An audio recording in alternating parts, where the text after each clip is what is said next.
Hey guys, welcome to YouTube channel motivational Niti classes. आप सभी का स्वागत है जीएस पॉइंटर की सीरीज़ में। उत्तर प्रदेश लोक सेवा आयोग द्वारा कंडक्ट कराए गए विभिन्न जो एग्ज़ाम्स थे उन्हीं के प्रश्नों का कलेक्शन है यहाँ पे। और एंशिएंट हिस्ट्री फिजिक्स कंप्लीट हुआ है, केमिस्ट्री, मिडवल हिस्ट्री, ज्योग्राफी इस सीरीज़ के संदर्भ में चल रहे हैं। तो चलिए आगे बढ़ाते हैं अपने इस टॉपिक को, मुगल वंश। इस टॉपिक के साथ साथ हम बाबर की पूरे उत्तराधिकारियों को भी पढ़ेंगे आज। तो चलिए शुरू करते हैं। प्रश्न नंबर 1, बाबर को भारत का आक्रमण करने के लिए आमंत्रित करने वालों में से एक आलम खान क्या था? तो देखिए, इब्राहिम लोदी के संबंधी थे आलम खान तथा दिल्ली के राज सिंहासन के दावेदार थे। मध्यकालीन भारत के मुगल शासक वस्तुतः क्या थे? चगताई तुर्क थे। बाबर को सर पुल के युद्ध में किसने पराजित किया था? सैबानी खान ने पराजित किया था। पानीपत का प्रथम युद्ध हुआ था बाबर और इब्राहिम लोदी के मध्य। वह मुगल शासक जिसने भारत में ऑटोमन युद्ध की पद्धति को अपनाया था, बाबर ने अपनाया था।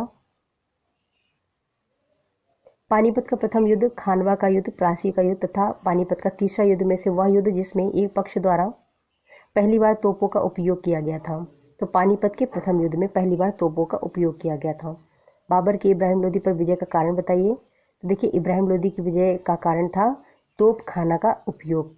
ठीक है, बाबर के युद्ध देखने हैं, वर्ष देखने हैं। तो पानीपत का पहला युद्ध हुआ था 1526 में, खानवा का युद्ध हुआ था 1527 में, घाघरा का युद्ध 1529 में, चंदेरी का युद्ध 1528 में। ये डेट याद रखिएगा, यूपीपीसीएस हो या कोई भी परीक्षा उसमें क्रम मिलान दे देते हैं। ठीक है। बाबर के भारत आने के फलस्वरूप इस क्षेत्र में किसका राजवंश स्थापित हुआ था? तो तिमोरिद या तैमूरी वंश का राजवंश स्थापित हुआ था। वह युद्ध जिसमें बाबर ने जिहाद की घोषणा की थी, खानवा का युद्ध में। पानीपत के युद्ध में बाबर की जीत का मुख्य कारण क्या था? उसकी सैन्य कुशलता। मेवाड़ का राजा जिसे 1527 ईस्वी में खानवा के युद्ध में बाबर ने हराया था, वो था राणा सांगा।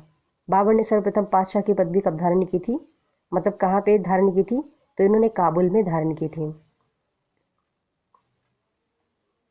वह मुगल सम्राट जिसके जीवन से धैर्य व संकल्प से सफलता की शिक्षा मिलती है, तो जहीरुद्दीन मोहम्मद बाबर के। ठीक है। बाबर के साम्राज्य में कौन सम्मिलित थे? देखिए, उसके साम्राज्य में काबुल, पंजाब, आधुनिक राजस्थान का क्षेत्र सम्मिलित था। बाबर ने अपने बाबरनामा में जिन हिंदू राज्य का उल्लेख किया है वो कौन है? एक है मेवाड़ और दूसरा है विजयनगर। तुजू के बाबरी यानी बाबर की आत्मकथा लिखी गई थी तुर्की भाषा में। अयोध्या में स्थित बाबरी मस्जिद का निर्माण किसने करवाया था? बाबर के सेनानायक मीर बाकी ने। अगला टॉपिक शुरू हो गया, हुमायूं के साथ साथ शेरशाह। देखिए, कामरान, उस्मान, अस्करी तथा हिंदाल में से वह जो हुमायूं का भाई नहीं था। तो देखिए, उस्मान को छोड़कर कामरान, अस्करी, हिंदाल ये तीनों हुमायूं के भाई थे। हुमायूं द्वारा लड़े गए 4 प्रमुख युद्ध थे, तो देवरा का युद्ध, चौसा का युद्ध, कन्नौज का युद्ध तथा सरहिंद का युद्ध। वे 2 शासक जिनके मध्य 17 मई 1540 में कन्नौज के पास युद्ध हुआ था, तो शेरशाह एवं हुमायूं। फरीद जो बाद में शेरशाह सूरी बना, इसने शिक्षा कहाँ से प्राप्त की थी? जौनपुर से प्राप्त की थी। बलबन अलाउद्दीन खिलजी, इब्राहिम लोदी तथा शेरशाह जैसे मध्ययुगीन शासकों में से वह जो उच्च शिक्षित था, तो देखिए इनमें सबसे उच्च शिक्षित था शेरशाह। वह सुल्तान जिसने पहले हजरत आला की उपाधि अपनाई, बाद में सुल्तान की, तो शेरशाह सूरी। अगला टॉपिक देखिए, अगला क्वेश्चन देखिए। शेरशाह सूरी द्वारा किए गए सुधारों में सम्मिलित थे राजस्व सुधार, प्रशासनिक सुधार, सैनिक सुधार और मुद्रा प्रणाली में सुधार। ठीक है। दिल्ली सल्तनत के पराभव के उपरांत जिस शासक का स्वर्ण मुद्रा का प्रथम प्रचलन किया गया वो कौन था? देखिए, फिर से प्रश्न देखते हैं। दिल्ली सल्तनत के पराभव के उपरांत जिस शासक द्वारा स्वर्ण मुद्रा का सर्वप्रथम प्रचलन किया गया वो कौन था? तो सबसे पहले प्रचलित किया गया स्वर्ण मुद्रा का ये था हुमायूं, इसी ने प्रचलन शुरू किया था। हुमायूं ने चुनार दुर्ग पर प्रथम बार आक्रमण किया 1532 ईस्वी में। सामूगढ़ का युद्ध हुआ था जो आपका 1658 ईस्वी में। अपने बादशाह पति हुमायूं के लिए मकबरे का निर्माण किसने करवाया? हाजी बेगम ने। किसने? हाजी बेगम ने। शुद्ध चांदी का रुपया किसने शुरू किया? तो इसने शेरशाह सूरी ने किया। शेरशाह के अंतर्गत तांबे के दाम और चांदी के रुपया की विनिमय दर क्या थी? तो 64:1 थी। शेरशाह की मृत्यु हुई कालिंजर के दुर्ग के आसपास। शेरशाह सूरी का अंतिम अभियान कालिंजर राज्य के विरुद्ध था। मात्र एक मुट्ठी बाजरे के चक्कर में मैंने अपना साम्राज्य खो दिया होता, किसका कथन है? शेरशाह का। शेरशाह का मकबरा सासाराम में है। शेरशाह ने किसका निर्माण करवाया था? दिल्ली की किला कोहना मस्जिद का। दिल्ली में पुराना किला के भवनों का निर्माण किया शेरशाह ने। कृषकों की सहायता के लिए मध्यकालीन भारतीय शासक ने पट्टा एवं कबूलियत की प्रथा शुरू की, तो शेरशाह थे। और ये सारे प्रश्न आते हैं, आए हुए प्रश्न हैं। पूर्वी बंगाल से लेकर पेशावर तक सड़क किसने बनवाई? शेरशाह सूरी ने, जिसको ग्रैंड ट्रंक रोड भी कहते हैं अभी भी। शेरशाह का उत्तराधिकारी इस्लाम शाह था। ठीक है, आ सकता है प्रश्न, शेरशाह का उत्तराधिकारी कौन था? इस्लाम शाह था। ठीक है, वह शासक जिसने अपनी सैन्य टुकड़ियों को 200, 250 एवं 500 की इकाइयों में विभाजित किया था, इस्लाम शाह ने ही। तो इस्लाम शाह थे कौन? तो ये था शेरशाह का उत्तराधिकारी जिसने अपनी सैन्य टुकड़ियों को 200, 250 एवं 500 की इकाइयों में डिवाइड किया हुआ था। ठीक है, इस फ्रेंड्स अकबर के बारे में देख लेते हैं, काफ़ी इंपॉर्टेंट क्वेश्चंस आते हैं।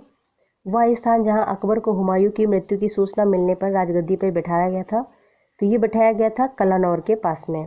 हल्दी घाटी के युद्ध के पीछे अकबर का मुख्य उद्देश्य क्या था? राणा प्रताप को अपने अधीन लाना।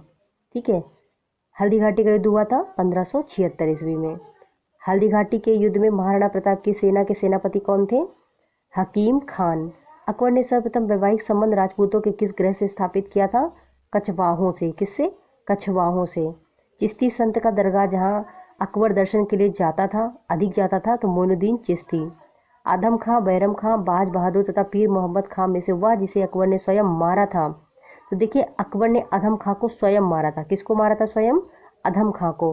राजपुताना का वह राज्य जिसने अकबर की संप्रभुता स्वीकार नहीं की थी, तो वो थे मेवाड़ के राजा। ठीक है, वह राजपूत शासक जिसने मुगलों के विरुद्ध निरंतर स्वतंत्रता का संघर्ष जारी रखा और समर्पण नहीं किया, कौन थे?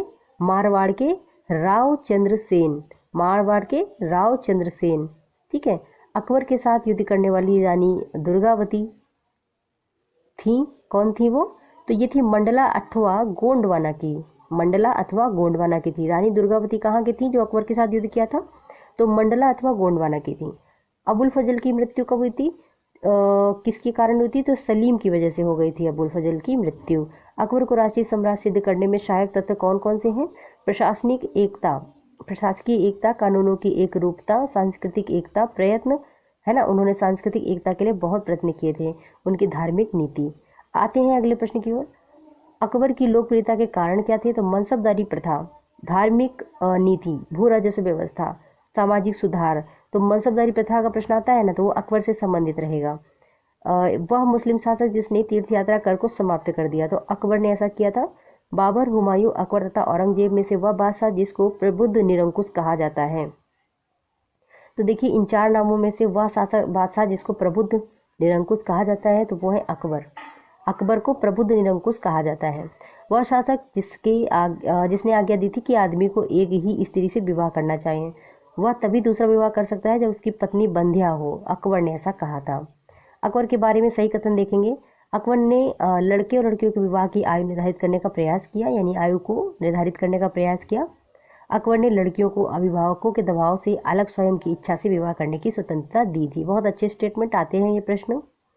अकबर का शासन जाना जाता है क्षेत्रों को जीतने के लिए, अपनी प्रशासनिक व्यवस्था के लिए, न्यायिक प्रशासन के लिए। ठीक है, जाति नहीं, न्यायिक प्रशासन के लिए। अकबर के शासनकाल में पुनर्गठित केंद्रीय प्रशासन तंत्र के अंतर्गत सैनिक विभाग का प्रमुख क्या था? तो मीर बख्शी। ठीक है, अकबर कालीन सैन्य व्यवस्था आधारित थी, किस पर आधारित थी? तो मनसबदारी व्यवस्था पर आधारित थी। मध्यकालीन भारत में मनसबदारी व्यवस्था लागू की गई थी स्वच्छ प्रशासन सुनिश्चित करने के लिए। मनसबदारी व्यवस्था किस लिए लागू की गई थी? स्वच्छ जो प्रशासन था उसको सुनिश्चित करने के लिए। अकबर द्वारा दीवान का पूर्ण रूपेण दर्जा किसको दिया गया? ऐसा कौन सा व्यक्ति था जिसको दीवान का पूर्ण रूपेण दर्जा दिया गया था? वो था मुजफ्फर खान। कौन था? मुजफ्फर खान। अकबर ने जिस मनसबदारी प्रणाली को लागू किया वह उधार ली गई थी, कहाँ से? तो मंगोलिया में प्रचलित प्रणाली से मनसबदारी प्रणाली को उधार लिया गया था। अकबर के काल में हर 10 घुड़सवार सैनिकों के लिए मनसबदारों को रख रखाव करना पड़ता था। तो कितने घोड़ों का? 20 घोड़ों का। ठीक है, 10,000 में हर एक मनसबदार को 20 घोड़ों का रख रखाव करना पड़ता था। जब्ती, दयशाला, नशक तथा कानकूट में से वह कर व्यवस्था जिसे बंदोबस्त व्यवस्था के नाम से भी जाना जाता था, तो दयशाला व्यवस्था को। अकबर काल में भू राजस्व व्यवस्था की एक प्रसिद्ध नीति आईने दयसाला पद्धति निर्मित की गई थी। किसके द्वारा? तो देखिए, इसका प्रमुख था टोडरमल। जब्ती प्रणाली किसकी उपज थी? तो अकबर की उपज थी। भू राजस्व प्रशासन के क्षेत्र में शेर शाह एवं अकबर के मध्य नैरंतर की कड़ी थी, तो टोडरमल। ठीक है, भू राजस्व प्रशासन के क्षेत्र में शेरशाह एवं अकबर के मध्य जो नैरंतर की कड़ी थी वो था टोडरमल। अकबर ने दीन इलाही कब प्रारंभ किया? तो दीन इलाही को 1582 में शुरू किया गया था, प्रारंभ किया गया था। वह इतिहासकार जिसने दीन इलाही को एक धर्म कहा तो वो थे मोहिसिन फानी। कौन थे? मोहिसिन फानी। ठीक है, और दीन इलाही को शुरू किसने किया था? अकबर ने शुरू किया था। कब शुरू किया था? 1582 में, याद रखना, 1582 में शुरू किया था। और मोहिसिन फानी ने इसको जो है एक धर्म कहा है। इबादत खाने का निर्माण किसने करवाया? अकबर ने करवाया। फतेहपुर सीकरी का इबादत खाना था, क्या था? तो वह भवन जिसमें विभिन्न धर्मों के विद्वानों के साथ अकबर क्या करता था? डिस्कस करता था, चर्चा करता था। फतेहपुर सीकरी में स्थित वह इमारत जिसे शान फतेहपुर कहा जाता है, तो जामा मस्जिद को शान फतेहपुर कहा जाता है। और शान फतेहपुर यानी कि जामा मस्जिद जो कि फतेहपुर सीकरी में स्थित है।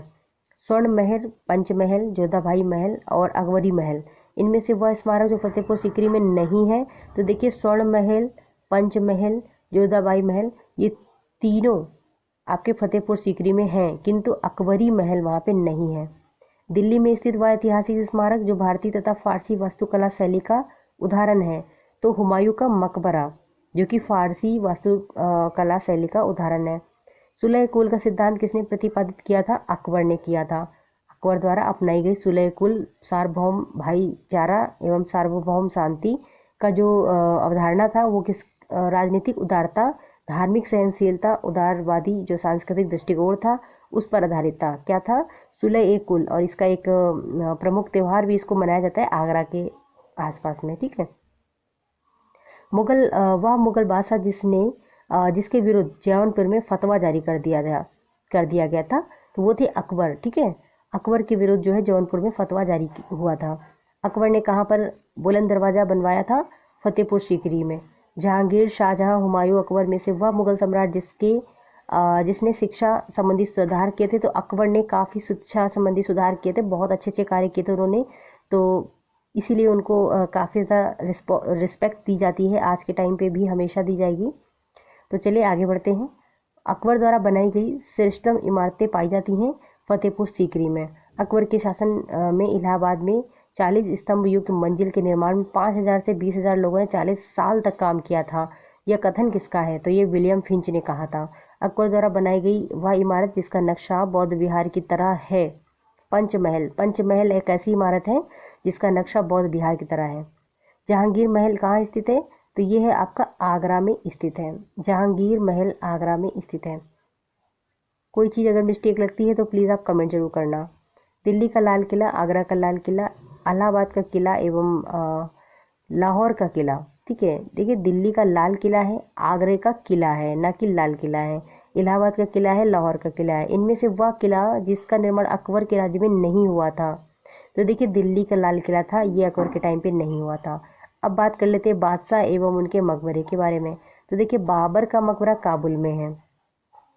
ठीक है, 1526 से 30 के आसपास थे ये।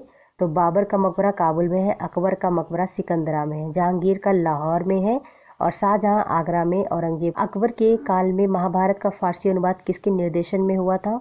वह थे फैजी। कौन थे? फैजी। अब्दुल कादिर बदायूनी, अबुल फजल निजामुद्दीन अहमद तथा शेख मुबारक में से वह जिसने महाभारत का फारसी में अनुवाद किया था। अब्दुल कादिर बदायूनी ने महाभारत का फारसी में अनुवाद किया था। महाभारत के फारसी अनुवाद का शीर्षक बताइए? तो वो था रज्मनामा। क्या था? रज्मनामा। वह जो अकबर की इच्छा के अनुसार रामायण का फारसी में अनुवाद किया गया था। देखिए वह जो अकबर की इच्छा के अनुसार रामायण का फारसी में अनुवाद किया, अब्दुल कादिर बदायूनी।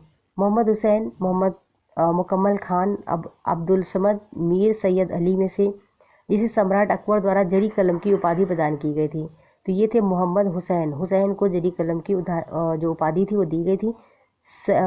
जैन साधु को अकबर, वो जैन साधु जो अकबर के दरबार में कुछ वर्ष रहे और जगत गुरु की उपाधि लेकर सम्मानित किए गए। हरि विजय सूरी, अबुल हसन दसवंत, किशन दास एवं जो उस्ताद मंसूर थे, इनमें से वह मुगल सम्राट जो अकबर के समय का प्रसिद्ध चित्रकार था। तो दसवंत जो थे वो प्रसिद्ध चित्रकार थे अकबर के समय के। इंग्लैंड की रानी एलिजाबेथ प्रथम का समकालीन भारतीय राजा बताएं, तो वो था अकबर। वह शासक भारत का जिसके शासनकाल में इंग्लिश ईस्ट इंडिया कंपनी का गठन हुआ था। तो बादशाह अकबर के टाइम पे हुआ था। वह मध्यकालीन भारतीय लेखक जिसने अमेरिका की खोज का उल्लेख किया है, तो वो है फजल ने ही मध्यकालीन भारतीय लेखक है ये, और इन्होंने अमेरिका की खोज का उल्लेख किया है। अकबर के दरबार में आने वाला पहला अंग्रेज व्यक्ति बताएं, तो अकबर के टाइम पे आया था रॉल्फ फिंच। कौन आया था? Rolf Finch.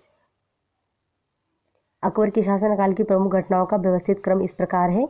जजिया की समाप्ति की, इबादत खाने का निर्माण कराया, मजहर का हस्ताक्षर, दीन इलाही की स्थापना। ठीक है। अकबर ने बंगाल तथा बिहार को मुगल सम्राट में मिलाया। मुगल साम्राज्य में कब मिलाया था? तो 1576 में मिलाया।